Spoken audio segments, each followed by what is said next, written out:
Yeah, we're going. Yeah, that ended up making the cut in all of the videos for sure. That's awesome. Talking about that macro lens you need for seeing my penis on camera. You know how it is. Yes, sir. How you doing, brother? Not bad, man. How you doing? Good, man. Sorry to everybody listening. I know this is a day late. Your boy was, to put it lightly, I was destroying my toilet bowl yesterday. I don't know whether it was something I ate. It's looking like your bathroom sink in there, man. Just crack that bitch. Yeah, but we're here. We're okay. I survived. Good stuff. How was the weekend? What did I do on the weekend? What did I do on the weekend? I don't even remember, bro. What did you do on your weekend? I'll think about mine. The fuck did I do? Didn't do much. I'm trying. No, it was super chill for me. Super relaxing, which was dope. So, yeah, it was actually quite nice for me. So you did fuck all then? Yeah, pretty much. Just had to do my Saturday shit and just chilled. It was pretty dope. Bro, we lived some exciting lives. Ooh, I went and got a mattress. That's what I did. On Sunday, I nice. A friend was need to pick up and get rid of her couch, and then I need to get rid of my mattress and pick up a new one. So we're like, you want to just split a U-Haul truck and we'll help each other for the day. And so we bombed around, got her couch. You got your mattress from Oppenheimer Park? Yes, sir, bro. Yeah, 100%, sweet, buddy. Sweet. I just went out there. I offered some dude $20 and a dick suck, and I got a new mattress. You know what I mean? That's dope. Yes, sir. You know how it is. Real company. Getting the good deals down there. But yeah, getting bunk. You should see the amount of bug beds pouring off this bitch. Sorry, what? You should see the amount of bug beds.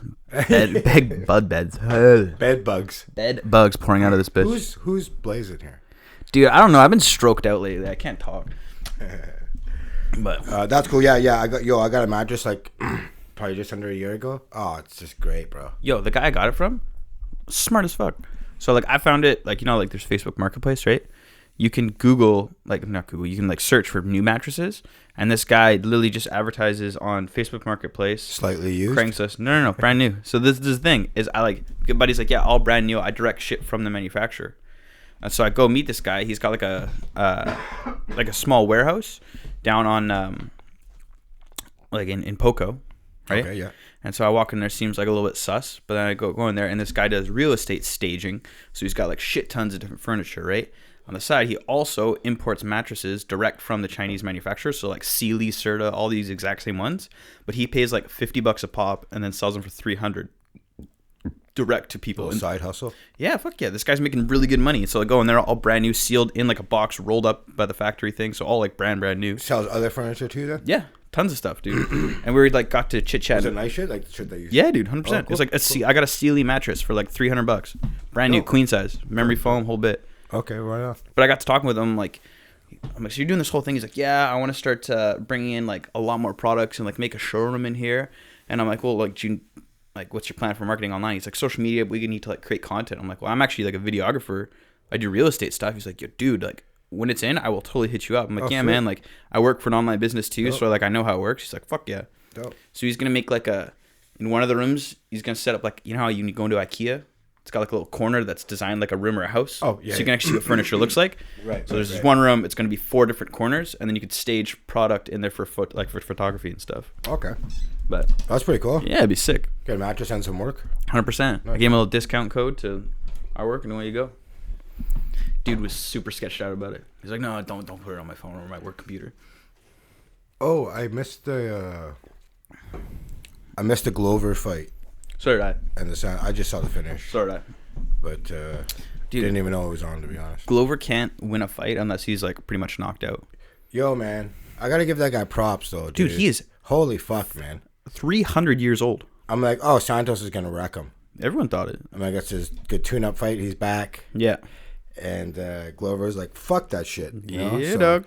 God, that guy's fucking tough, man. How old is he? He's 40.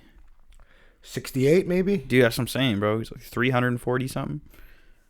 He's old, but props to him. He's still killing it. Yeah, no doubt. People are talking title fight for him. Who else in that division?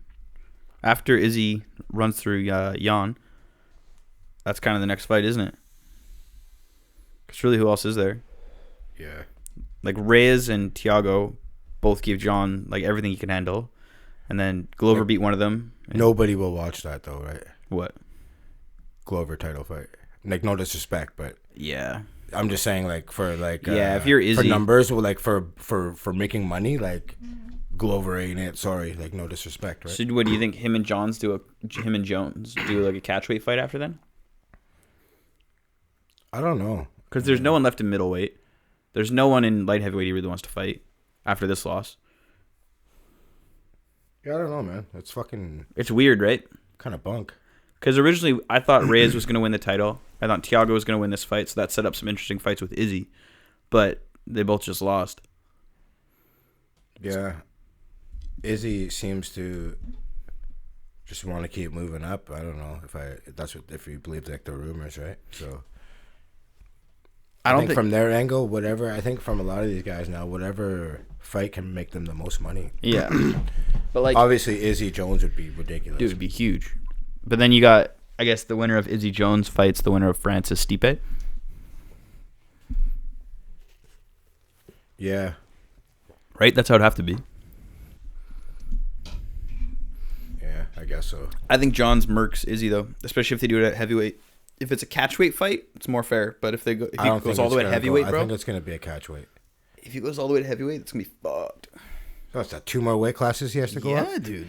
That's a lot, man. Yeah, man. I don't know. I wouldn't. I think you're just putting yourself at such a disadvantage. Oh, it's huge. I don't care how good of a fighter you are. It's like, fuck. Mm-hmm. Your power shots are going to feel like jabs. Exactly. You know what I mean? And Jones has been through it. Wars. Yeah, bro.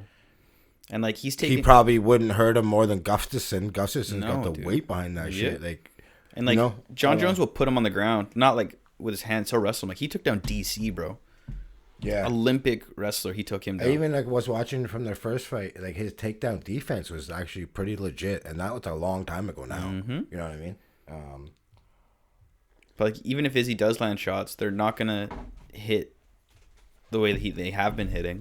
And then if he really gets him into trouble, John's just gonna take him down. I seen somebody call out Dillashaw. He's coming back soon. Right? Yeah. Who was that? Fuck. Corey Sandhagen. Oh, right. Which would be a sick fight, bro. Because his suspension's up in January, I think. I seen Dillashaw working out in those fucking tiny ass biker shorts with no shirt on and shit. It's like, bro. Buddy, quit looking at his dick, fuck bro. about that shit, man. Peeping like, that ass. Why are you putting that shit out there? Buddy, man. It's just for guys like you to see. Who you're gonna hate on it, right? Who's his coach, bro? No, it's not John Kavanagh. It's he's got an unreal coach. They always I can't remember. I'm blanking out on that. Dude, I'm bugging out today too. They're always working out of the garage. Yeah. Nuts. He trains like he's like mad scientist. I heard him on Rogan and he's crazy, bro. Dillashaw coach. Why can't I? Dwayne Ludwig? Yes, that's it.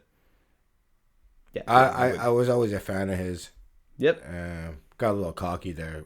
I mean, I would too though. TJ? Yeah. TJ's my favorite fighter. But like, I love him. Like, you know. Just because he keeps balls out, swags out, he's dropping right? like drip, designer clothes, all the shit. So I don't know. It's gonna be interesting when he comes back for sure.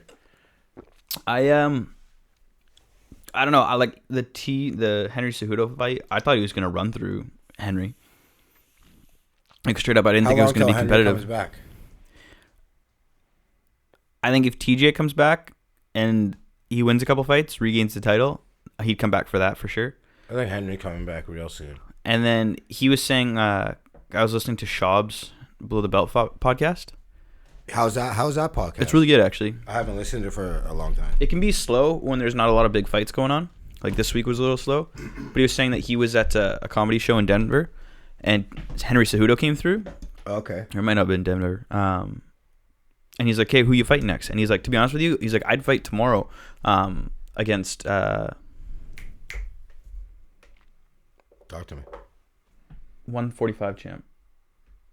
Volkanovski. He said he wants that fight, but they're just not paying him enough, so he's refusing This is why Poirier was holding out. Apparently, it's official today. Was it that he's fighting McGregor? It was like everyone. It wasn't made official. I think it was today. He was holding out too because of the bag. Like people are putting that. I don't know how much they're squeezing him because I think now they don't disclose how much they're making anymore. No, they do. Like Justin's numbers came out, Khabib's numbers came out. I thought the Nevada State Athletic Commission doesn't reveal those, and I think it was because UFC told them not to. unless that just happened in the last week, then I guess. Maybe I'm wrong, but I thought I read that like a little while ago. But whatever. Seems like everyone's holding out for that bag now. Yeah, I think people are starting to realize too with like CTE and like just how rampant it is. Like, yo, I'm not gonna get the shit kicked out of me. Or even still, For like, not enough- these for guys enough getting money. their ass kicked and they have to survive on COVID. Yeah, bro. Like, I'm sure a lot of them are like, you know, there's no supplemental income Well, that's coming the there. thing. You know what I'm saying? It's And a lot they're of just these like, guys- fuck me. Yeah. I'm getting my ass kicked. I can barely survive a year off work or whatever the Yeah. case may be. Because a lot of these guys too, like they'd run seminars and stuff, right? Like, okay, I'm gonna go down to Las Vegas. I'm gonna run the seminar, a couple local gyms. Yeah, I guess you have make to, you know yeah. 10 grand here, 10 grand here, 5 grand here. Supplement my income, make 25K in a weekend. Now you can't do that anymore, right? Like Yeah, that's the only way they can do it, I guess, right? Yeah. my gym just shut down again with these new restrictions, which is I thought it was like bro. spin classes and yogas weren't allowed, but No. the gyms are open. Any like so gyms are open, but I'm talking about like I my guess MMA you guys gym. are like making out. Right 100%. now, We're right? dry humping each other. Yeah. It gets a True little that. wet, but you know. But Anything where people but are touching, you're not allowed your to. Gym's open. Yeah. Still, though, right? Yeah. Yeah. But still, I literally just dropped $150 for another to re-up my membership because my back's starting to feel good again. Yeah. Locked in for a year, paid, and then 3 days later, okay, it shut down. Your back's feeling good, but your ass just got raped, eh? Dude. So annoying. Yeah, man, it's kind of fucked up. They're saying though, if it goes at this rate, we're gonna be at 10,000 in no time a day, and that's what they're trying to avoid is that 10,000 a day mark. Yeah. I don't know. It's tough on everybody, man. Especially for Sure. fighters, though. Like, fighters already are barely scraping by. Yeah, Like, barely yeah, I scraping don't know. I guess the only thing they can do is hold out for money. That's the only thing they Yeah, have. exactly. No other leverage. You know what I'm saying? Yeah. So, who you got on the McGregor? I Poirier. think Connor wins. Fuck, I think Dustin wins. Want to put 20 on it? Yeah. I think I owe you $20 right now, actually. No, I lost a Khabib fight with you, Yeah, but then I lost the bet with you, too. so that cancels it out. Okay, I'm cool. Pretty sure I'm down though. Check your list. Yeah, I'm down to do that for sure. I think Dustin will stand and bang with him, and I think Connor will pick him apart. I think Dustin's gonna be super smart. His boxing's so dope. Yeah. I think it's gonna be. It's gonna be a sick I think it's fight, gonna be bro. a war, man. It's gonna be a sick fight. I'm really I think excited for yeah. it. Fuck, I don't want to jinx it, but Dude, I'll we say- already have this bet. I'll say we. We already made this bet. Oh, okay. Yeah, I'll say it lives up to the hype though. Okay, so I bet you $20 that Ghislaine gets Epstein, and that hasn't happened. It's been like 6 months. So you win that, but then I lose the Khabib, or I win the Khabib, so they cancel out. Yeah, I don't know. I think Connor's just too good. He's too technical. I think it'll be really close. So like Dustin's really fucking good. Dustin's smart. He'll just bring him in the later rounds. Just stay away till the later rounds, kind of tire him out. That would be my strategy. I don't think you can stay away from Connor though, man. Connor's so good at cutting off angles. Oh yeah, for sure. Yeah, should be pretty fucking pimped though. I don't know when's Yeah, that in dope. January, end of January or something though. Yeah, I think it's like the first week of February. So it's a ways away still. Right on. That's cool though. Yeah. Sticking with fighting. We were talking about this a little bit before we got on. Canelo just got out of his contract with DAZN. Right. So when he signed it, for those who don't know, it was a $365 million contract for 11 fights. This was done 2 years ago, 2018, and since then he's only fought twice, and DAZN hasn't been able to find him an opponent, despite Canelo wanting to fight. And he split from Golden Boy too. Yeah, right? correct. Yeah. You were given the reasons why you thought it wasn't working, or why it was good for both sides. Well, DAZN needs to recoup money on live gates, and you ain't going to be no live gate this year either. Yeah. And Canelo's like, yo, I want that bag. That's just what the deal was. So it's just a tough one to work out, really. Like, Yeah. I'm sure DAZN wanted it to work in the beginning. For sure. It was quite the contract to be given out, though. Let's be real. Dude, it's huge.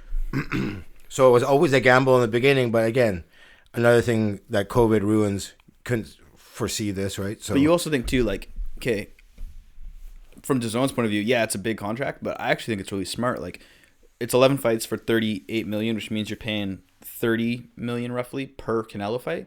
Like, only $30 million to broadcast rights for a Canelo fight. That's cheap, considering how much they usually bring in per fight. I would like to see how much, what his numbers are on bringing in, like what his numbers do on pay-per-view. Let's find out. The last Like, see one what was the last 5 and average it out and see how much money you're really bringing back. Canelo pay-per-view buys. But they're paying him knowing that they can make that money back. Exactly. So, you know what I'm saying? Yeah. And more. Not just make it back, and more. So, obviously, it would have worked. And then Canelo's fighting in December. This December?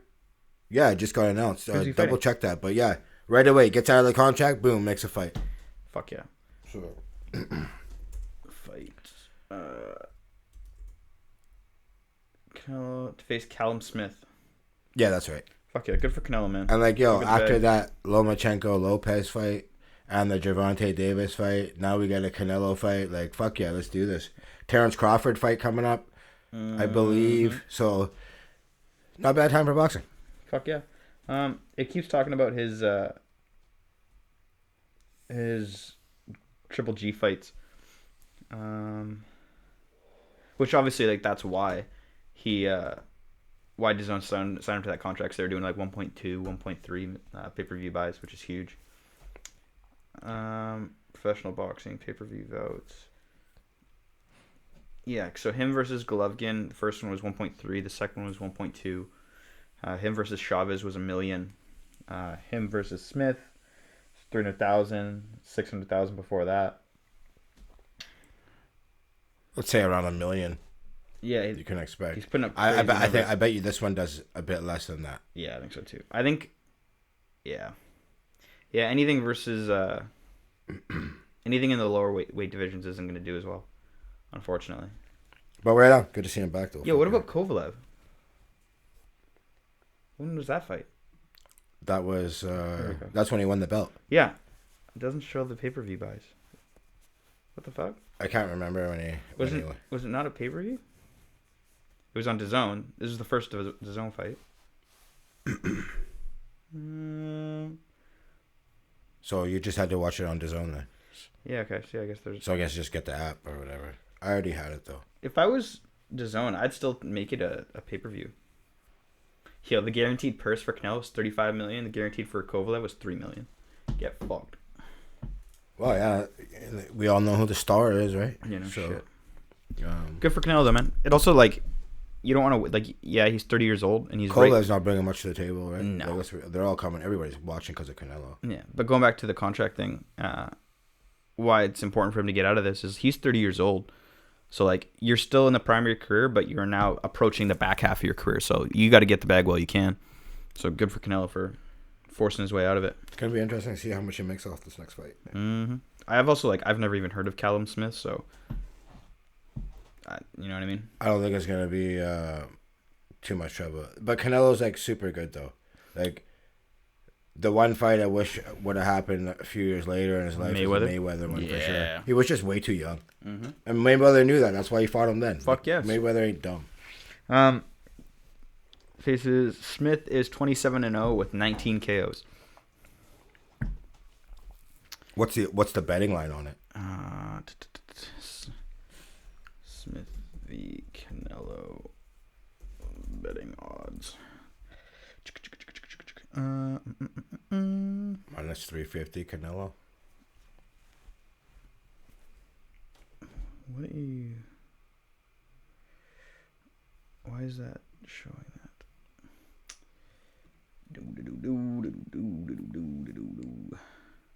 Restricted. Fuck, I hate that. I can't go on here. Any other good UFC fights coming up?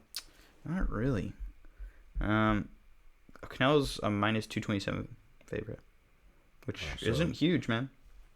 I thought it was gonna be bigger. So I'll have to watch some of Smith's fights. Just get filed up for it. Upcoming UFCs. I don't know.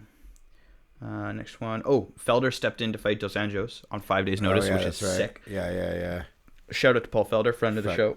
Buddy goes from announcer to cornerman to fighter. Yeah, dude. That's awesome. Good on him. Yeah, he's one of the good ones in the sport for sure. Yeah, always willing to do. You know, John Anik, the commentator, his contract, he was saying, says that he can be let go after any show without any forewarning. So basically, John Anik? Yeah, basically every card, he's basically fighting for his next job too. Like he can get cut just like any other fighter. He was saying. I was like, wow, that's crazy, bro. Why? You're like always out there commentating, and that's just the deal he signed. Didn't let out what the other parts of the deal was, but that was one of the parts. He's like, they can let go of me after any pay-per-view without any warning. I was just like, wow, I thought you would have had some security, like a 5-year deal or a 3-year deal. I wonder if it's not like that. And that's cool that he even came out and admitted it. I wonder why. Like, I wonder if it was right when he was young he signed it. If it was like no, I don't know. He's been doing it for a minute. That's what I mean. He's right? always doing it. So. And it's John Anik. Like, so, it's not a bad commentator. No, not at all. He's one of the best. So like, yeah, it's kind of fucked up. I don't know. Like I said, he didn't say any other parts of this contract, but he did mention that, and I was kind of like, wow. I'd like to know what he got out of it, because obviously you're not going to sign that without there being some benefit for you. The others must be the same too, or maybe because they're fighters or not. Because Cormier, who else is Rogan? Bisping's on there a lot. Bisping's on there. Rogan, Paul Felder, John Anik. Rogan hasn't been DC. out there for a minute. I haven't heard him in a minute. I think he's staying away. There's been no stateside fights. Oh, right. There's been no no pay-per-view Vegas ones though, but he doesn't. Well, the Gaethje was outside of.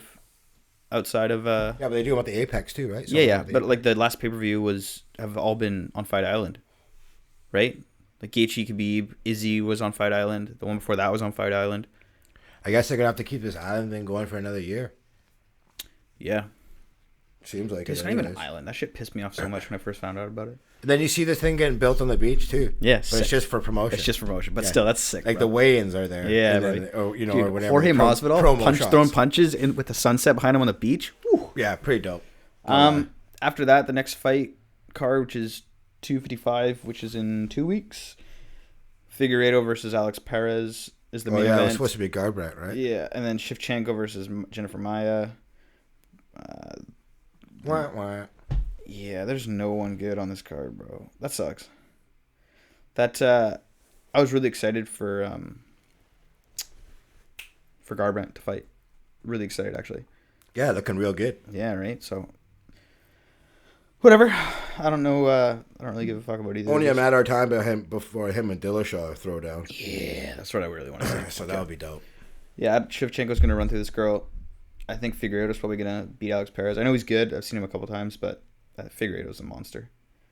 Yeah, he's pretty good. Who's his one loss to? Is it DJ? It's gotta be DJ. I don't know, man. I'm curious. I'm gonna find out right now. I think it's DJ. Dude, he hasn't lost in a minute. What the fuck? Give me Figueiredo's record, bro. What is his record? Like, he's 19-1. I was gonna say 17-1, yeah. But. He lost to Formiga in 2009. That was it. Oh fuck! I don't remember that, bro. Yeah, me neither. You barely remember 2019. Yes, sir. You barely remember 2 days ago. What are you talking about, bro? True facts. Yes, sir. Cool. Yeah, so that's it for fighting. You want to go into anything else before we get into NFL? No, we can hit some NFL. We can hit some NFL. Let me just check my notes real quick. Yeah, that's all I had. I had Canelo and some of the fight stuff. I got to give you a shout out, Mr. Dalvin Cook. Bro. Looking unfucking believable, bro. I have a stat. Best back in the league this year. Yeah, straight up. So I have a stat from the last 2 games. Talk to me. I got a few too, because you knew I was gonna brag, because that's the only thing I can brag about this year, bro. So over the last 2 weeks, Dalvin Cook has, in 56 touches, he has 478 yards and 6 touchdowns. Nutty dog. In 2 games. Nutty. That is unbelievable, bro. This past Sunday, he had 206, and 166 yards came after contact. So fucking wild. So, okay, this is nutty. So in the last 2 weeks, he's had 278 yards after contact. Okay. No running back has had more than 193 total rushing yards in that time, bro. Mm-hmm. So just beasting. Dude, he's an animal. Touchdown every game, too. First guy since Emmitt Smith to have 7 straight games with a touchdown. I was looking at... he's the last 2 running back MVPs were LaDainian Tomlinson and Adrian Peterson, and he's putting up better numbers than them over 8 games. He, as much as I want him to win, he'll never win it. He ain't winning it. No, but it's wild to see that he's like has numbers with guys like LaDainian Tomlinson and for AP. sure. And like that's crazy. Yo, we started 1-5. I was hoping for like. You're hoping for Trevor Lawrence. Yeah, I was hoping to just tank and lose. And now you can't even do that right. We played the Bucks coming up, and we have a tough game against Chicago on Monday Night Football. I think it is Monday Night. After that, Chicago's so shit, bro. We can. Their defense is good though. We can be 7-5 when we play the Bucks. So yeah, you have the Bears, and then you're playing the Cowboys, the Panthers, the Jaguars. So this is the rest of your year. You play the Bears, Cowboys, Panthers, Jaguars, Buccaneers, Bears, Saints, Lions. So by that Bucks game, we could be 7-5. We started 1-5. That's pretty. Yeah, that's pretty impressive. Not bad, but dude, low key though, the game that I think's you guys might like overlook a little bit is the Panthers, man. I was watching the game between them and KC, and the Panthers. It's fucking legit.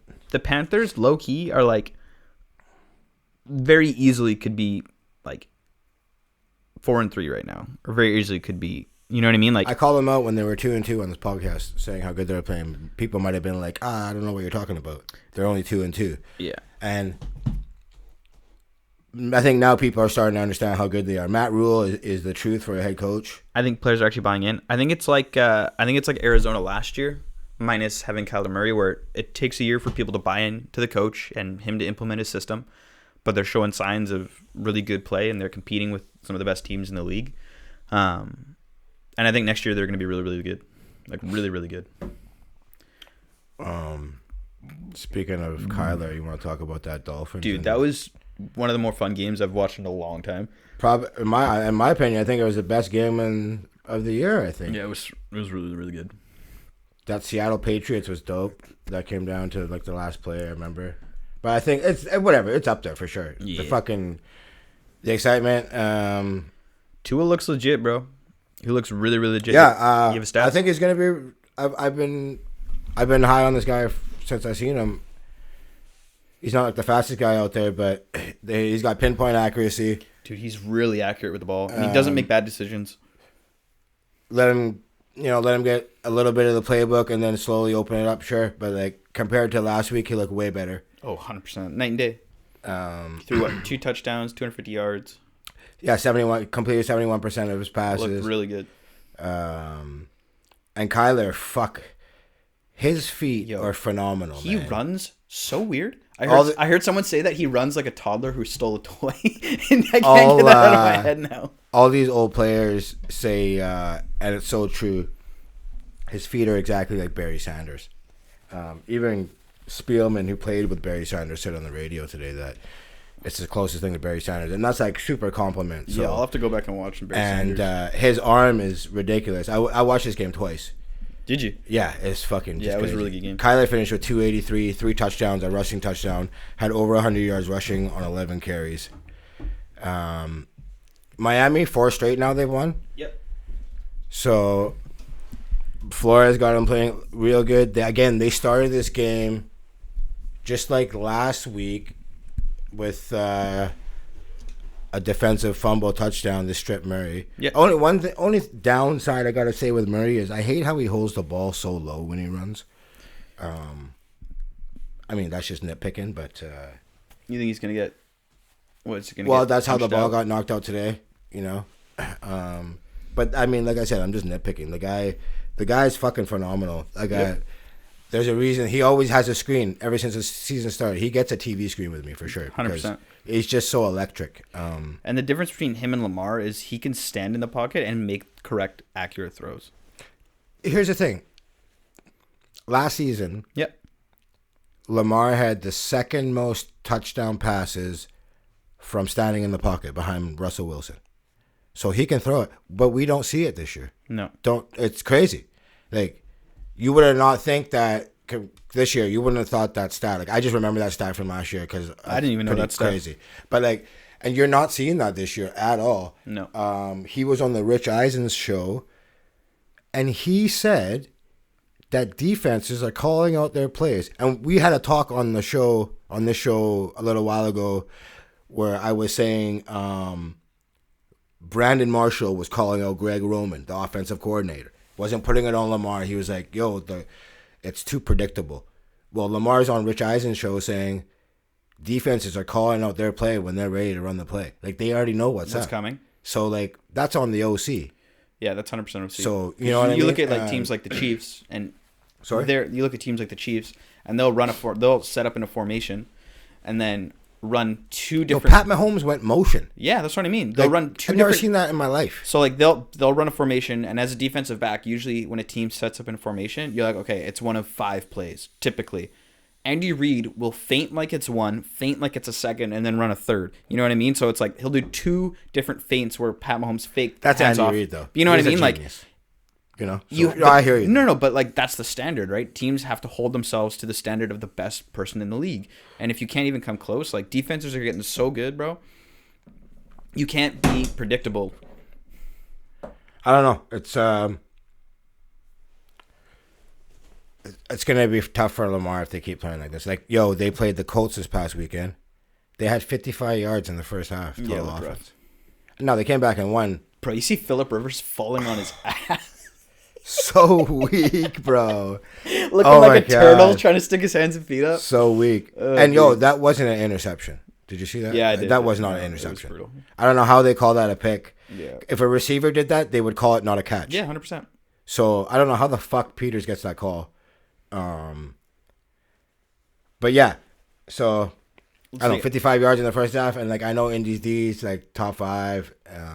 But then you look the week before, they have 4 turnovers in the game versus the Steelers. Like, Lamar had 4 turnovers. Yeah, it's so there's definitely problems. But anyways, this Cardinals game came right down to basically the kickers. Yep. Cardinals kicker missed on a 49-yarder, which we both thought looked good. Oh, coming off his leg, dude, right? He literally, after it came up short, he was like, what happened? And he's hit a 56-yarder, I believe, this year. So he's definitely got the leg for it. He hit one longer than that in that game. So, and then Miami's kicker, Jason Sanders, he had a 50-yarder and then had a 56-yarder. So that's really the difference. He's made 20 consecutive field goals, so... Kyler, the first NFL quarterback to throw for 25-plus times, have a passer rating of 150 or more, and lose the game. He had 13 yards per carry on his rushes today. Like I said, his feet are crazy. Yeah, it's wild. And this is the second time they've actually played each other. I don't know if you remember the 2018 Orange Bowl. No. I don't watch much college. Tua had the best of him that game, too. Oh, that's sick. It was a fucking crazy game. But yeah, so we're not going to see these guys play each other for another 4 fucking years. Really? That's insane. Like that's fucking crazy, bro. Are they both? They're both NFC? It's just the way the schedule works. No. I heard it today on sports radio. But they're both no. One's AFC, one's NFC, right? Yes. Yeah. Okay. So yeah. So yeah, 4 years. It's gonna be a minute to see that matchup again. That's shitty though. Unless that's one you want to see every fucking year. For sure, dude. Question for you with the Cardinals, because things are really starting to tighten up.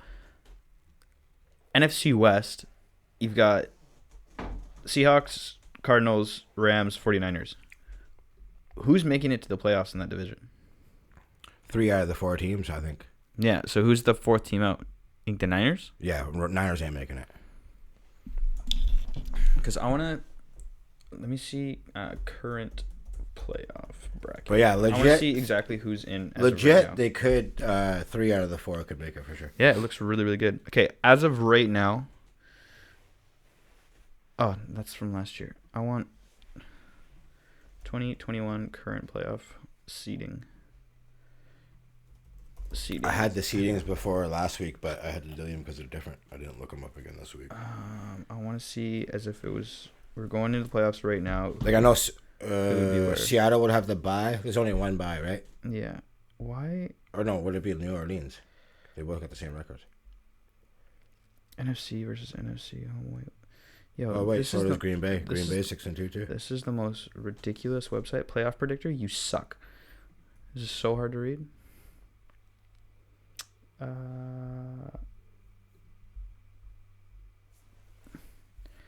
you watch that Seahawks Bills game? Yeah, I did. Sorry, I'm trying to find this. Oh, that's fine. Keep going. Fuck, like, I knew the Seahawks D were bad, but, like, Josh Allen just made it look like a fucking joke, dude. Man. And, like, Josh Allen looked like John Elway, and he ain't no fucking John Elway. Mm-hmm. And the Bills have only lost to... Who did they lose to? They've only lost twice. And they lost to two good teams. If you give Josh Allen time, he's a really good quarterback. Oh, for sure. His legs, too. Yeah. He's got the strongest arm in the league, I think, by far. Stronger than Pat Mahomes. Oh, dude, I'd love to see. Remember back in, like, I think it was the 90s, like Brett Favre, there was, like, a distance throwing competition in the Pro Bowl? Or, like, in the Pro Bowl. Okay, like Pro Bowl week, they had, like, a distance throwing, and it was really just them just hucking it. I'd love to see those two go at it. I wonder if they still... I know Russell killed it on the accuracy one last year. Yeah, they actually... Like, not surprisingly. Of course, he nailed every moving target on his first time or whatever it was. Yeah. But, so, yeah, Seahawks lost 44-34. Fucking Russell again. 4 turnovers. Yeah. He had 3 last week against Arizona. Haven't really seen him play this bad. Now, he did get hit a lot of times. Dude, that offensive line is going to be the death of Seattle. Like, you can't... It's actually this year so far hasn't been that bad. Dude, you can't put it on Russell to, like... He's doing too much. Single-handedly carry you every single time, though. Like, they have no running back, so that's why he was, like, trying to play hero. I get it. But, yeah, like, everyone's like, let Russ cook, but I think he's just trying to do too much. You're throwing too much, I think. Yeah, 100%. So you need to actually give him some support and support. But, yeah, he looked pretty bad, though. I ain't going to lie. Yes, sir. Definitely didn't look like Russ, so. Okay, as of right now, yeah, the Cardinals, Rams, and Seahawks would all be in.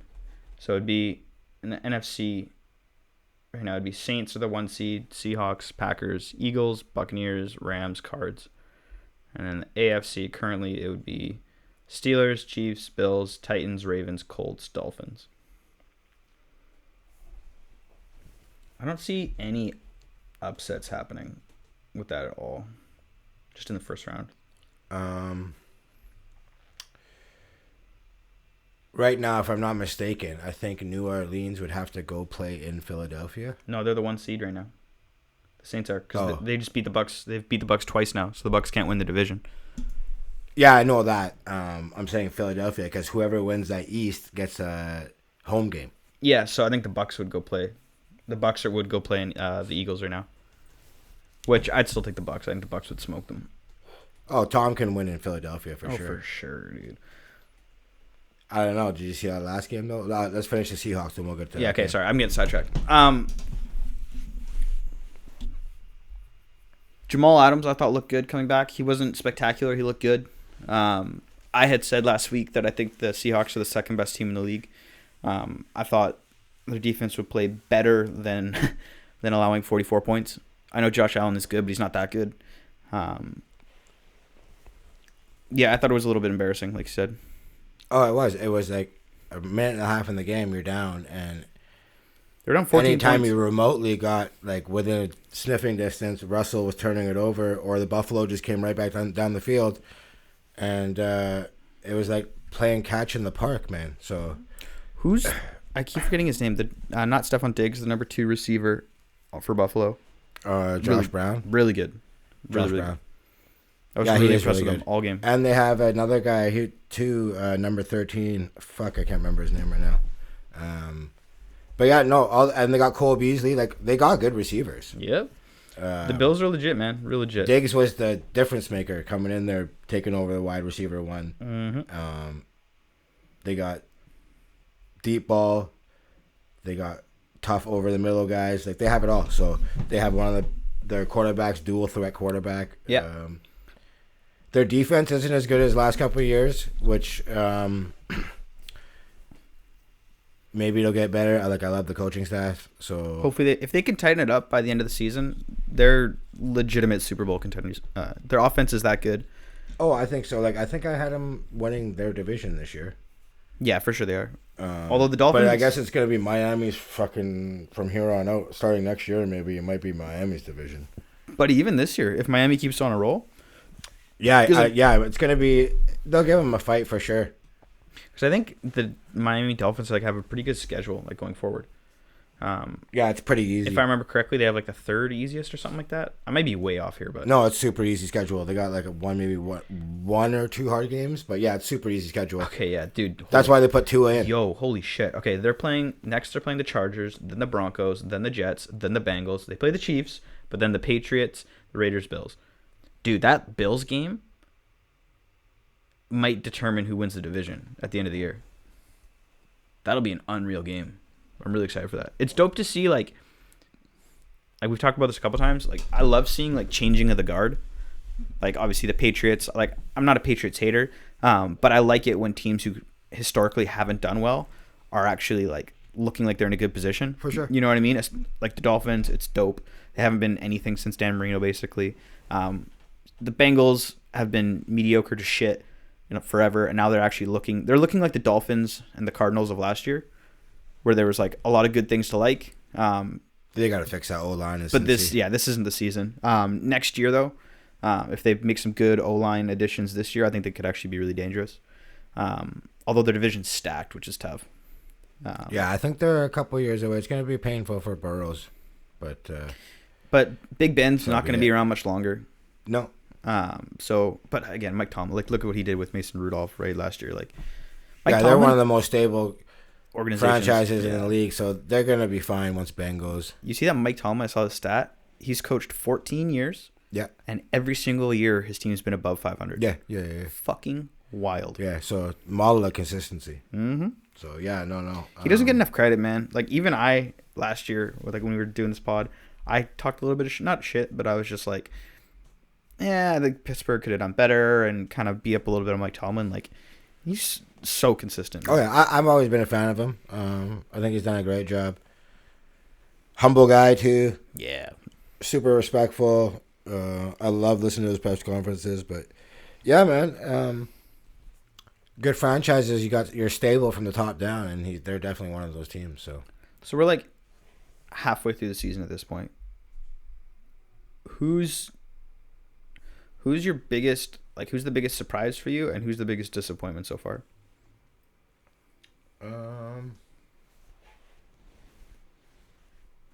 Biggest surprise. Fuck, that's tough. I gotta think about it. Oh, well, I say 49ers, but they have had all the injuries, so I can't really I'm talking just when I say surprise, I mean who is the most the best positive surprise, and then who's the biggest disappointment negatively, right? Maybe talent wise, you would think. Well, I guess Dallas and it's got to be up there for disappointment. Absolute shit show. Atlanta, I guess too. They got a lot of talent on that team, but especially on offense. Yeah. They are playing better under Raheem Morris, though. I think they should be perfect. They lost their last game because Gurley fucking fell in the end zone. Yep. They should be 4-0 under Raheem Morris. But did you hear in the audio of Matt Ryan in the huddle? Do not fucking score. Do not sit down. And Todd Gurley just falls into the end zone. So, fuck, bro. I think Raheem Morris got him playing really good. Hopefully he gets a legit shot for being head coach. They seem to respond to him. Biggest surprise... I don't know. I called New England not playing good at the beginning, so that's no shock that they're playing like shit now to me. Yep. Fuck, I don't know about surprise, bro. For me, I think it's the Raiders. The Raiders are legit, bro. I remember really, really high. I'm trying to think. I got on Derek Carr, bro. My notes here. What they finished. Love Derek Carr, bro. I want to say I had him pegged up for 9-7. So. Is that what you predicted? Do you have all your prediction notes? Yeah, I got him here because I want to see at the end of the year. Shit. How close I was. But yeah, I have them all here. Let me see that shit. They're just way down here though. Because right now, what are they? They're 1, 2, 3, 4, 5. They're 5-4. Oh, sorry. I had them at 7 and 9. Okay. So my dyslexic. Yeah. They've beat the Browns. They've beat the Chiefs. They've beat the Saints. They've beat the Panthers. They lost to the Pats, which is a bad loss. They lost to the Bills by 1 score, which okay, it's close enough. They lost to the Bucks. They actually got blown out. Lost 25 points, but yeah, but that Bucks game, they were right in it in the fourth. They were right in it, so that's a little bit deceiving. Yeah, they got blown out at the end, but they beat. They got some wins coming up. They beat the Chiefs. They beat the Saints too. Yeah, they beat some fucking legit ass teams, dude. And they beat the Browns. I gotta give Gruden credit. I didn't think after 10 years out of the league that you could come back and do this. So, I love him as a coach. I think he's great. The players obviously take to him. So, they're really close, man. They play the Broncos next, which is going to be a win. Then they're going to lose to the Chiefs. Then they play Atlanta, the Jets, the Colts, the Chargers, Dolphins, Broncos. So, man, they could, they'd probably win 1, 2, 3, 4, 5, and then they could either win 5 or 6 and then lose 2 or 3. So, they'll be in the playoffs for sure. They're looking good, man. Looking really good. What's this here? Hang on a second. I got something. That Chargers-Raiders game, did you see that game? No. The ending where, I thought it was a touchdown. They threw it, and he dropped the ball, so the Raiders won on the last play of the game. Chargers getting rolled again.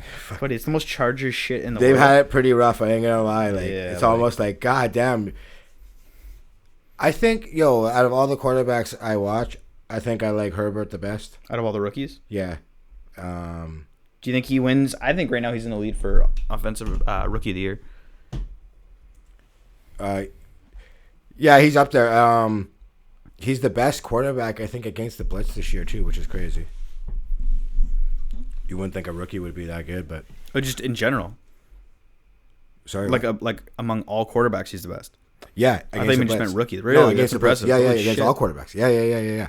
So, they had So, basically, they had 6 seconds left on the clock. Yeah. Tried to throw 2 fades. The first one didn't make it. Second one to the tight end. Looked like he caught it, but different camera angle. You could see that he bobbled it. Kind of dropped it. So, Raiders won 31-26. Chargers followed 2-6, right? Yeah. Herbert had 327 yards, 2 touchdowns. He's had 3 touchdowns, I think, 5 games in a row, bro. Jesus Christ. He's legit, bro. Oh, he is super legit. So, obviously, we know the blown leads have fucking always haunted him, right? We talked about it last week about this, 16-point plus, 4 straight. 4 games in a row that they lost after being up 16. All 6 of their losses have been by 1 possession. Yep. They've been in every single game. Yeah, you can't say that they're horrible. Nope. Now, a lot of people questioning Anthony Lynn's career going forward with the team. He's 28-28 with the team. 20 of his losses have come by 1 score or less. So, do you move on from him at the end of the year, or do you keep him? I think it depends on let's see their schedule. Because if they have, they're playing the Dolphins next weekend. I think the Dolphins win that.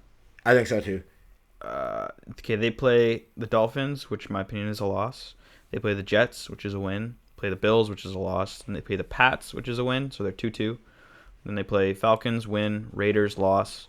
And then Broncos, win. Chiefs, loss. So they could go 4-4 to end the year out. I think they'll stick with them. If they can finish, if they win all the games they're supposed to win, going forward, they'll stick with them. But I think you should go 500 for the rest of the year. If you don't, there'll be some consideration. So Justin Herbert passed Cam Newton for most passing yards by a QB in his first 7 games of his career. So he's on fire, man. Yeah. And talking about Derek Carr earlier. So last year he was the league leader in check down percentage. That was the big knock on him. Taking the crown from Drew Brees. Now he's on pace for over 4,000 yards, 32 touchdowns, and 4 picks. So, dude, I've been saying it, bro. I've been saying it since the beginning of the year. Derek Carr is underrated as fuck, just because he's on the Raiders. Bucs Saints game. Yep. How brutal was that on Tampa Bay? Yeah, it was. Loki, I think Taysom Hill is my favorite player in the league. I think he's so much fun to watch, dude. He's so incredibly explosive, and like you can use him all over the field. And like the entire game, he just had the biggest smile on his face because he knew he was just kicking the shit out of Tom Brady and the Bucs. Like he will not be the QB going forward, though. I don't think so either, unfortunately, because he deserves it. He deserves to at least have a shot at it, man. I don't know. You can just tell by the way they put him out there that they don't think he's going to be the quarterback. So if Sean Payton doesn't think he's going to be a quarterback, must be a reason. He ain't going to be the quarterback. No. But yeah, no, he had a good game. And like, I'm not really a fan of bringing guys in and doing like a play or two and then putting them back on the bench. But Taysom Hill played fucking super good. Yep. He caught the ball, threw the ball, ran the ball. But he was trucking people. He's unreal. This game was over right off the fucking bat. Yeah. You see Jameis Winston throwing up the W and eating it like he did on I'm going to get there in a second. For someone who did absolutely nothing. Yeah, shout out Jameis. So, real talk though, since since Davenport came back, their defense is looking like the defense we all thought it would. Lattimore completely shut down Evans. Even sending out the tweet after the game. Did you see that tweet? No, I didn't. What'd it say? He was like, better luck next year. And then threw out the last 3 times Evans and him have faced off. And he had 0 catches. It's cold. 6 targets. It's cold. So, yeah, he's definitely owned Evans. But to Evans' credit, he was open and Brady didn't get him. He was open a few times. Brady does not get him the ball. Antonio Brown didn't look good. Nope. The Bucs overall didn't look good. Okay, like here's how their first half went. First possession, 3-0. Second possession, 3-0. Third possession, 3-0. Fourth, 3-0. Fifth, pick. Sixth, turnover on downs. Seventh, pick. That's your first half, bro. Yeah, so, they just looked dysfunctional. Like they couldn't get anything going. They didn't First half quarterback ratings: Drew Brees 140, Taysom Hill 118, Tom Brady 24. They were down 33-3 at the half. It was like 31-0, I think. Something ridiculous. Like it was like 31-0. The Saints are what now? They've won 4 in a row since starting 1 and 2, or 5 in a row. 5th straight. So like they're looking legit, man. And they picked off Brady 3 times. They got back Michael Thomas and Sanders. Yep. Coming in his previous 6, Brady had 17 touchdowns, 1 pick. Now he had 3 picks this game. He sacked 3 times. Had 200 yards. Does not like to get hit. You can totally tell.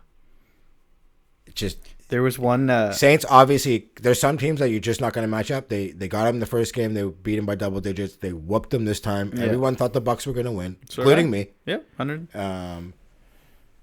And the way the Saints did it was just like, I think everybody was fucking shocked. They put on a clinic. It wasn't even close. Yeah, it was really impressive. Like, let's call it what it was. Brees now holds a 5-2 edge against the matchups against Brady. And like, so against pressure, Brees was 8 of 11 for 73 yards, 2 touchdowns, 1 sack. Mm-hmm. When he was clean, he was 18 for 21. He's virtually, like, he was on his game. Yeah. A lot of guys want to hate that he's not throwing the ball downfield, and it don't matter. When it wins games, bro, it don't matter. Don't matter how you get in the end zone, as long as you get in the end zone. Yep. Do you know what I'm saying? So, it's just people hating, man. Oh, you don't have the big play. Well, they're not built for it. But they don't Drew need Brees to, hasn't been down the field in the last few years. Mm-hmm. Like, look at his stats. But even for most of his career, he never threw down the field. So, one thing I was super shocked about, though, is, like, I think the Bucs have the best set of linebackers. Yep, I agree with that. I was gonna say besides Pittsburgh, but anyways, they're like up there for sure, and fucking Brees punished them, bro. Like, they receivers against those guys had 12 catches on 13 targets. 5 of those catches were first downs. So definitely got abused. And now, is this just an off game? Sure, but like now the Saints fucking swept you. They're not worried about you no more. Nope. And Brady has 6 picks against him. 6 picks this season, 4 against them. I think this has big playoff implications because now the Bucs can't win their division, and so They're gonna have to play the Saints in the playoffs. And you know it's bad when fucking Jameis gets put in the game. Yeah. You know what I'm saying? Did you see them partying in the fucking? Yeah, I did. They were going off. Sean Payton dancing and shit. Yeah, okay. Low key, bro. Like, you are midway through the season. You shouldn't be partying that hard. No, I don't think so either. But apparently, Brandon Marshall's like, that's how they always get down. New Orleans just gets down like that. Okay. He was there for not too long, like a cup of tea, he says. Yeah. And that's how they party. It's New drunk. Orleans. That's how New Orleans gets down. Just every win, that's they're just going New off Orleans, the rails. he says. Yeah, so I was like, yo, yeah, you guys are partying like you won the Super Bowl. Let's tone it down. I thought that too. But Brandon's like, no. That's New Orleans, man. But do you think that maybe is one of the reasons why they can never like win in big games? Like, they're not disciplined enough? Yo, I love Sean Payton, but his So do record I. in the playoffs 8-7. Yep. So, and I'm not saying it's because of fucking them partying and whatever. Like, he's a player's coach. Everyone's gonna run it how they run it, and I know everyone does party like that in the dressing room. You know what I mean? I don't know if they all have like the club lights and shit, but they all party. And it looked like they won the Super Bowl, yeah, legit, or they were going to the Super Bowl. Like, yeah. Jameis is like he threw 5 touchdowns, no picks. You know what I'm saying? So I bet. Do you think he's the? Payton's got those moves though. He does. Do you think he was getting crunk? Do you think Jameis is the starter next year then? Nah. Him and Cam are gonna be backing some people up. You think so?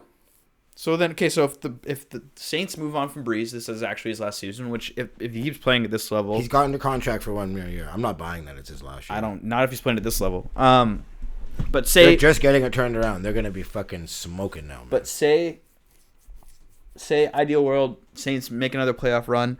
They win the Super Bowl. Drew Brees says, "Fuck it, I'm retiring on top," which would be G as shit. I think you should do that.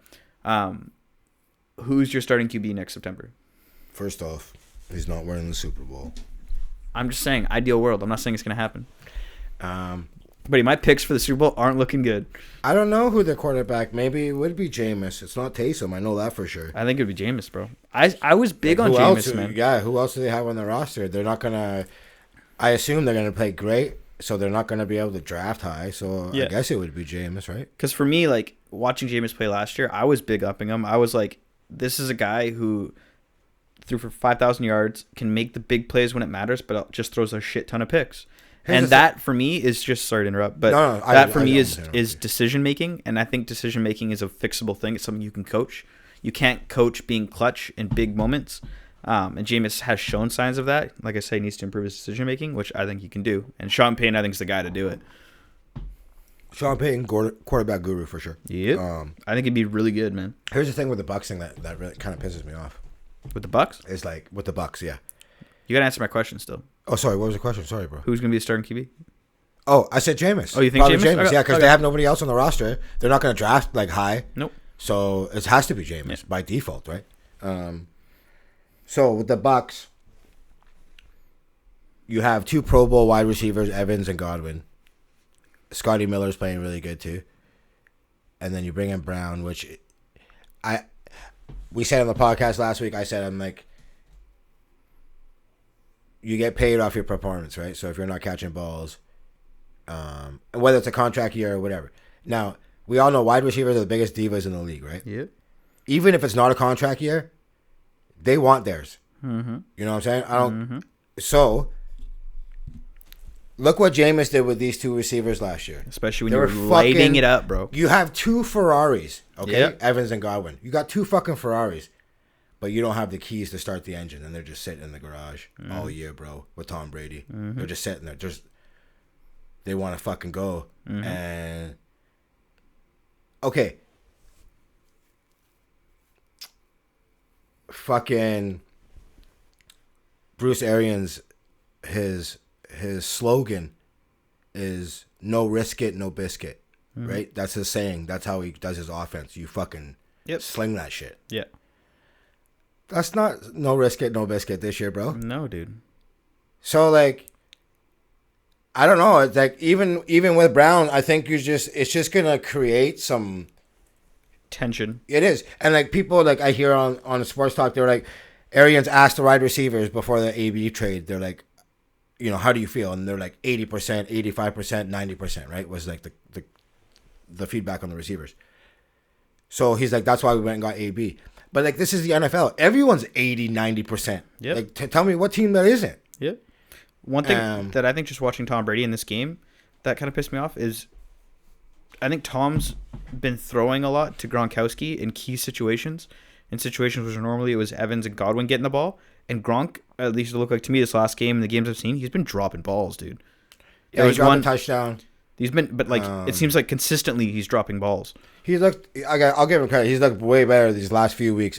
Take away this game, but coming in, I think this game he dropped like 3. He looked really bad this game. He did. So like you got to give Evans and Godwin it don't a matter. chance, like bro. Evans and Godwin, they go down the field, and Brady can't even get it down the field. He's not going to get it down there. He throws it to Gronk and the running backs because that's what he did in New England. That's all he did in New England. Yeah. Right? Or you got Wes Welker or Edelman down the again, slot. shallow, not downfield. This is what I'm saying. Like you got these 2 Ferraris and you're not even fucking using them. Yeah. So, I mean, Brady knows what he's doing. But I think that receiver thing with Brown coming in, it's going to be some contention there. I think it's going to... Like I said last week, because you said this, and I'm like, it just depends on if they win. If they go far and they win this year, I don't think it'll be a problem. But if they end the season close to 500, there'll be some issues. Like one of those picks this week was trying to force it to AB. One of them I know was on the 4th down where he just heaved it. I get it, it's 4th down and you just got to heave it. I guess. But I can't remember the third one. But I think it was a tip. So all of his picks weren't terrible except for the AB one. Yeah, I guess. But Saints match up with them so good. They do, dude. And I guarantee you it's in their heads. You can't tell me that it ain't. And realistically, man, like the Saints, if they're playing at this level, they match up good with everybody. What was it I hear? In the 20 years in New England, Tom Brady never got swept by a division rival. First year in the NFC, swept. Welcome to the NFC, Tom. Yes, sir. Your Giants won 23-20? Yeah, but it's also... So I saw a stat. Daniel Jones... I think we're getting to the same stat here. Go ahead. 4-0 versus Washington. Versus Washington and 1-17 against the rest of the league. So 36 turnovers in 2 years. One turnover in 20 of 21 career games played. I seen a projection of the draft, and it's the Giants taking an offensive tackle with the 2nd overall pick. Please. Okay, no, I will say this. I'm going to say this right now. I can't even believe I'm saying this. New York Giants look better and better every week. They really do play for Judge. That defense, not bad. You just got to fix some shit up. Justin Fields. Take him. If you leave him... I don't think they're sticking with Jones. They are going to, but I'm still saying take Justin Fields, bro. I would in a heartbeat. Oh, he looks so good this year. He looks fucking unbelievable. Or if they're totally sold on him, then you just trade that to a desperate team. Yeah. And, you get maybe a player and a couple picks out of it. I don't know. Like, if you're the Giants, you need to move down in the draft if you're not taking a QB. And they will not do that because they're morons. Switching gears a bit here. Yeah, do it. So the salary cap for next year for the NFL, right? Yep. They're asking the players to accept a $175 million salary cap. What is it right now? I can't remember right now. Is it over 200? But teams that are already would be over the cap right now. Eagles are 71 million over. Saints are 66 million. Falcons are 39 million. Chiefs are 25 million. So it's gonna be like a $230 million cap. So they're gonna have to do some serious maneuvering if that's how it's gonna be, and it looks to be that way. Jesus Christ. Russ filed a trademark for "Let Russ Cook." He's gonna sell cooking utensils. Hey, that's hilarious, bro. Little side hustle. So yeah, good on him, man. I'm sure Dalvin Cook's pissed that he didn't get on. Yeah, real talk, 100%, right? So, I've been seeing the Dalvin Cook chef shit for years, bro. Yeah, you know what I mean. But still, let Dalvin cook. Like, now here's New Jersey. Yeah, they allowed gambling right now. Yep. Turned out it's fucking huge there. Oh, dude. It's massive. Bigger than else Vegas. In the world. Yeah, it's huge. Bigger than Vegas, bro. So, buddy, you look at the UK. In September, they had 750 million in wagers just for the month of September. Dude, because everyone's sitting at home watching football. Yeah. Everybody. So just for the year, they've taken over. They've taken 3.3 billion, and the states made 223 million off revenue. So getting paid. They own 2 of the top 5 largest handle months in sports betting history, and they own the top 2, with Vegas the last 3. So, and they just fucking legalized weed. Yep. Jersey's getting lit. So, yeah, I didn't know it was that huge in Jersey, though. Like, fuck me, man. But everywhere. Like, you look at the UK and, like, how prevalent bookies are at sports betting. Like, everybody bets on sports. I wonder if a lot of that's New York money. Has to be. It's just the next state. For sure. Right? You're just crossing a bridge. Yeah, exactly. So, for legal betting, if the mob's got to have a hand in it. That's a lot of money, bro. Yeah, but it's all online, isn't it? Like, you can just say your address is in New Jersey and fucking away you go. Yeah, I'm not sure 100% how it works. I'm just saying, where's most of the money coming from? It's not coming from Jersey. I think it's coming from New York. Who's got most money in New York? Mob's got a lot of money in New York. Yeah, but I think it's just everybody. Everybody's just sitting at home. Oh, for sure. It's a lot of that, bet, too, right? for sure, Like, I think. But there's definitely some nefarious shit going on. Have you seen the Cullen testimony over here, bro? Fuck, there's something I was going to say. I forget. Fuck. No, I didn't see it. So they have an investigation how people are just laundering money through our casinos here. Mm-hmm. And, like, bro, I'm talking duffel bags every day from this one dude. Really? And they just let it go, bro. I thought it's just like, and then you're going to waste all of our fucking time and have this big inquiry that costs taxpayers millions, and these guys never get charged. It's just like, they have it on the news, so they have, like, every day they have, like, an update, right? Yeah. And they're, like, the known guys. And, yeah, bro, it's just, like, they said it's millions, like, per day. And you don't raise no red flags? That tells you that they don't give a fuck, man. I thought there was a big crackdown recently on, like, revamping how security's done. They ain't revamping shit, man. They're doing this big inquiry now, but, like, let's be real. What's going to happen? Nothing's going to happen. This guy's now suspended from the casinos. Okay, but he's probably laundered, like, $1 billion. You think he cares that he's banned now, bro? Yeah.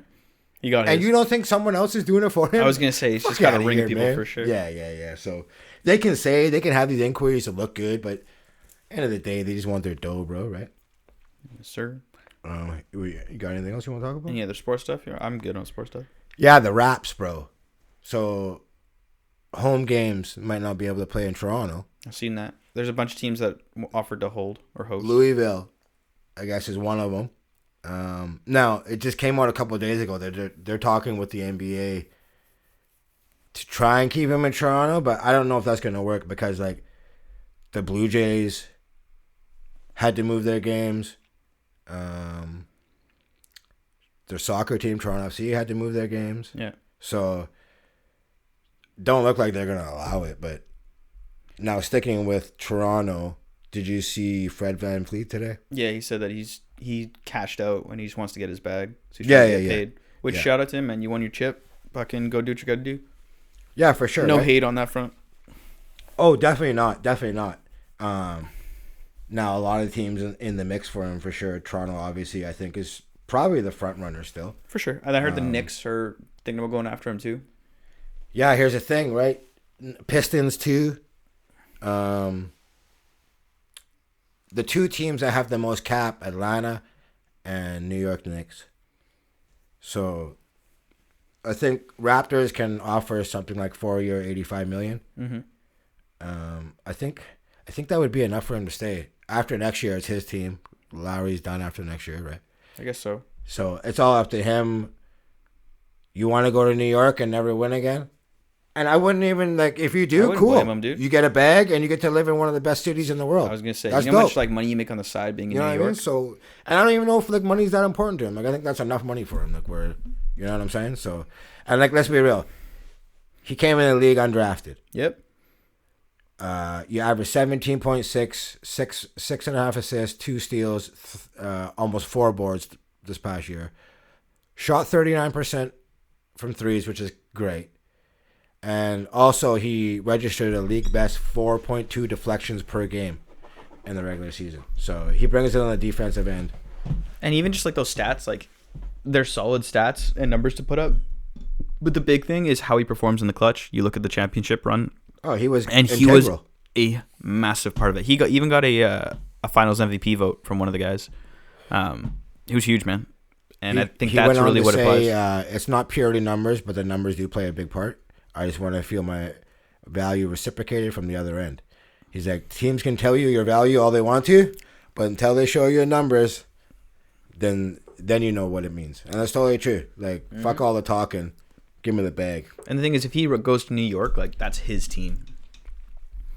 Like, that is his team, and he would run that shit. I could never play for James Dolan. I shouldn't say that. Because if there would be the only team to offer me a job, of course I would play there. Oh, 100%. You know what I'm saying? So, but fuck James Dolan. Yes, sir. Yeah, I guess you want to wrap it up or what? Yeah, let's wrap it on that. I got a bunch of other stuff I want to talk about for the next episode. So I guess if you guys listening, this will be Thursday. Another episode coming out tomorrow. So see you guys tomorrow. What? No, it's something. I'll save it for next week. I've always been pushing the story off. We can do it. We got time. We're only an hour and 10 in. Fuck it. Let's do it. Okay. Jared Dudley came on Bill Simmons. Okay. This was a little while ago now. And he talked about the whole bubble experience. So we'll go through some of the shit that he said. On getting out of the bubble, once they were released, he was like, the air felt different. He's like, I'm not going to lie. He's like, you literally felt you were like isolated from the world. For sure you did. So the players totally did feel that down there. 95 days they spent there. Food was horrible. Hotel wasn't prepared for that many people, he said. Yeah. The team chefs weren't allowed in for the first few weeks. Room service only available from 5 p.m. on. Guys were eating like protein bars. LeBron James eating peanut butter and jelly sandwiches, bro. Like, and this guy puts the millions best player in the himself. world. Yeah, you know what I'm saying? So, obviously we know the food got better. Chefs were allowed in. Disney opened up some restaurants. He didn't say which one, but apparently it was a huge hit. Everyone loved them. Then he went on to say by the 7 or 8 week point, everyone wanted out. It was the mental grind was crazy. Because people are like, oh, suck it up, you're playing NBA. Like, you're away from your family, your life. You're not allowed to leave. You're not allowed to see people. You're like, it's a whole different fucking thing that no one could have anticipated. Because no one's gone through it takes a real toll on people, right? Especially not being able to see the people you love. And with the racial justice movement going on too, that adds to it too, right? So, he told LeBron though that basically this is like LeBron's college experience, which is totally true. Like, I never really thought about it that way. What do you mean? Well, you're like dorm room with all the guys. Oh, yeah, I guess so, right? You know what I'm saying? Like, that's close to college as James is ever going to get, right? So I totally never thought about it that way. That's hilarious. Also for J.R. Smith and Dwight Howard, too, he was saying. Yeah. So the first day they got there, it was Jared Dudley's birthday. Mm-hmm. So they all had to be quarantined. So they all were drinking in each room, talking through the door. Getting wasted, just talking to each other through the door. That's the only way they get to a party, right? So that's hilarious. Of course, LeBron, the wine connoisseur, had a wine cellar in his room. Yep. After the games, after the wins, they would go there, smoke cigars, drink wine, sip, right? You know what I'm saying? Of course, LeBron bought the hyperbaric chamber. Just next level shit. So he was sleeping in that. Simmons asked him like why the team was so bad early on. Remember we went through, they were last in every metric, like and 2 and 8 right? Or something like that at the beginning. He said that guys were on tight minute restrictions. Not having Rondo there was huge. Obviously, we know this in the end how good he played, right? Yeah, dude. And how important he is to them. Trying to bring J.R. Smith and Dion Waiters in, who never saw a minute after Rondo was healthy. You know what I mean? And like, yo, I was like shocked how they played too. Like, I was like, yo, Portland might beat them. Yeah, like that's how bad they were. Yep. And I was way fucking wrong on that, wasn't I? We usually are. He says they ask him what's it like to be around playoff Rondo. He said stubborn as hell, best IQ he's ever played with, puts him on the same level mentally as LeBron James. Really? Yeah. He would study guys, and like he would let you know that on Harden's third dribble, 65% of the time he's gonna go a certain way. Mm-hmm. Like, just number shit. You know, he knows his shit. You know what I'm saying? Like, basketball IQ through the roof. Clearly, man. They asked him about the Clippers blowing the lead. Yeah, they were fucking losing it. They were just laughing. Really, they couldn't fucking help themselves. You know. They have Kawhi billboards apparently in LA with him wearing the crown. So they would see that shit, he said. Yeah. And, you know, it rubbed them the wrong way, obviously. For sure. You know, they couldn't wait. But also said the Clippers didn't want to be there. You could totally tell. Yeah. You know what I mean? So there was a lot of tension in that locker room. Yeah, specifically with Paul George. Did you hear that shit with Kawhi? Lou Williams, and I didn't hear did Kawhi say something about it? No, the teammates came out and said that they didn't like Kawhi getting special treatment. Yeah, that too. The load management. I guess Kawhi got to. I guess I can't remember something about the travel with the planes and shit. Like, I guess they did rub people the wrong way for sure. So, and I don't know, they're gonna lose. I think Montrez, even though Zubac is the guy to play, but yeah, they weren't happy with Kawhi. So I don't know what's gonna happen. I guess they got Ty Lue, but I don't know. I'm not sold on them. Neither am I. They got a lot of moves. What drafts next week now, right? I didn't know that. It was that so quick. There's always going to be shit happening around draft. But sorry, getting back to this. So he asked Dudley what it was like having to see the players after playing them. Like, you're in the hotel, like fucking right beside them. Yeah. Super awkward. For sure it was. You know what I mean? It's just like the Miami staff, they were partying in the lobby when they beat them, singing karaoke, and they had to like walk by that shit. Like, super lame, bro. That's fucking hilarious. On Jimmy Butler, they knew the Heat didn't have enough. They felt like they gave Jimmy Butler too much respect. They think they could have done more against them. Yeah. Whatever. I think Jimmy balled out. They said even if Dragic was playing, they couldn't beat him 4 out of 7 times. I don't think so either. I think it would have been closer though, for sure. Closer, yeah, for sure. I think so too. They actually watched The Last Dance. Like, LeBron was watching it. Like, yeah, for sure. Cheering for Michael the whole time. Yeah, he was tweeting about it. What else did he say? Jared Dudley. Sorry, go on. Go for it. The way LeBron handles like everything, just how he carries himself. Obviously, never seen somebody like that. Yeah. The pressure that guy is on ever since he came into the league, like, it's wild. A lot of people like won't even allow him to make mistakes. Like, they weren't even that tough on Jordan, like on nobody. No, they tear him apart, bro. You know, they tear him apart. That wait and like it comes with the territory, sure, but I don't think anyone will do what that guy's done from a career to social aspect. There's no fucking way, dude. To have that pressure since you're basically 16 years old. Yep. And to live up to it and exceed it, bro. Yeah, that's wild. You know? And Jordan even came out and he said, he's like, I don't think I'd be able to be as successful as I was in today's league because of all the social media and the additional pressure. He came out and said that about LeBron. Yeah. And like for Michael to come out and say something like that is like, shows you like how much pressure LeBron must really be under, right? Oh, for sure. He hides it well if he doesn't. 100%. He carries that shit like an absolute G. Fuck yeah, man. You see those shoulders, man? Yeah, dude. Huge, son. Yes, sir. Jared Dudley, just for those who don't know, because he wasn't actually like on the roster. He didn't great player, though. Good role player, man. He is one of those guys who's a really huge locker room guy. If you're great 3-point shooter. If you remember the Nets, not last year, the year before, they were doing all like their dances on the bench and all that stuff. That's all Jared Dudley. He's like a glue guy that brings everyone together.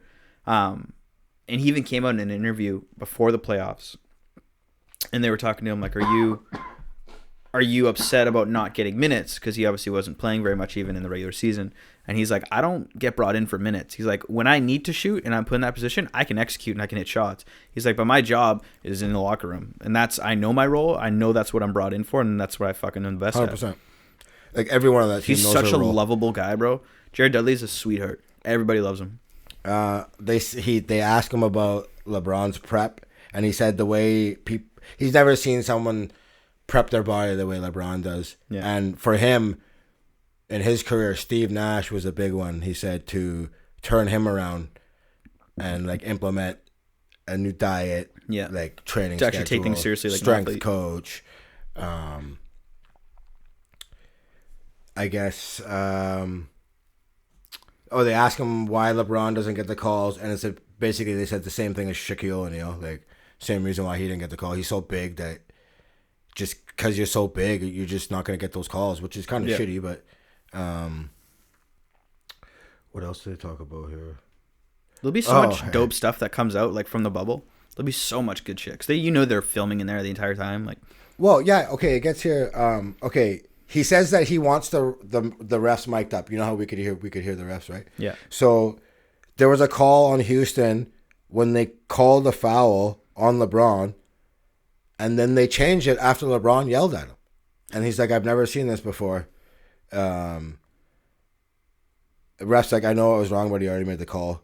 But I think it would be dope going forward for the refs to stay mic'd up, just to hear everything. Did you? I forget. There's a famous mic up clip, and it's Michael Jordan, and he goes up for a layup, and his arm gets hit, and he goes up. He's like, "I got hit," and the ref's like, "Did you hit him, Michael? Did you hit him?" And Michael's like, "Yeah," and the ref's like, "Okay, I believe you," and gives the guy a foul. Like Michael was the king of calls, for sure. Dude, that guy got what he wanted. So like, I don't know, man. Like I feel like if you're LeBron gets like the bad rep for. Everyone says, "Oh, he bitches all the time. He bitches all the time." It's because any other player on the same play would get a call. Everyone bitches now in the NBA. It kind of sets me off. I ain't gonna lie. Every call is just like, fuck, enough already. But whatever, it is what it is. But I think they're like LeBron's justified in a lot of the situations. I think so too, though, for sure. I think so too. Now, apparently, there were some fans in the building. Is what Dudley said. Really? Didn't say how many. They were literally not allowed to make any noise, no cheering. Booing. Dude, how much do you think those seats cost? Yeah, didn't say who it was, bro. But man, fat, that's pretty crazy. He said when Anthony Davis came in, held LeBron, called him out first practice, defensive plays, and kept LeBron's intensity up all year, which I totally see. Like, AD's such a monster. LeBron's first year in LA, like I know he got hurt, but like we see him take plays off defensively a lot 100%. This first year. Did not see that this year. Not with AD, dude. So because AD will call you on that shit. And